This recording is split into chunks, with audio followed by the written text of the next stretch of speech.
তো বন্ধুরা এখন যাচ্ছি বিকালবেলা মেয়েকে নিয়ে ও বাড়িতে ঘোরাতে। তো মেয়ে প্রতিদিন বিকালবেলায় যায়, তো এর জন্য আর কি যাচ্ছি। আর এইদিকে দেখো, এটা হলো আমার শাশুড়ি মার শখের বাড়ি।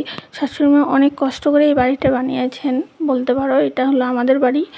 তো এখন যাচ্ছি একটু মেয়েকে ওই বাড়িতে দিয়ে আসতে। আর পাশেই না আমাদের এখানে একটা শাল বাগান আছে, বেশ ঠান্ডা ঠান্ডা হাওয়া দেয় আর একটু ঘরগুলো ঠান্ডা থাকে। এখানে পেঁপে বাগান, অন্য মানুষের এগুলো আমাদের নয়, আমাদের শুধু বাড়ির জায়গাটুকুই আছে, আর তো নেই।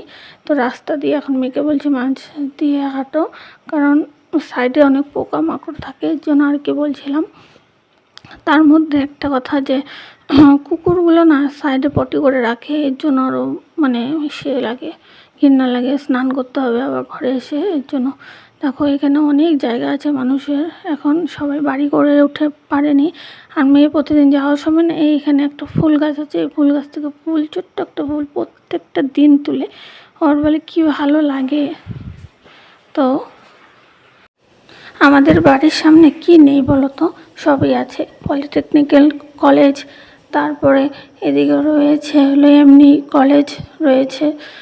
তো সব মিলে আমরা একদম মাঝখানে রয়েছি, আমাদের দুদিকেই সুবিধা। সামনে হাসপাতাল, সামনেই নদী, মানে একদম দারুণ জায়গায় আছি। আর সবাই মানে এখানে মিশন স্কুলটাও বড়, তো তার পাশেই আমাদের বাড়ি। তো এখানে মিশনের স্টুডেন্টরাও থাকে অনেক সময়, অনেক বাড়িতে পেন গেস্ট। আমাদের বাড়ি যদিও নেই।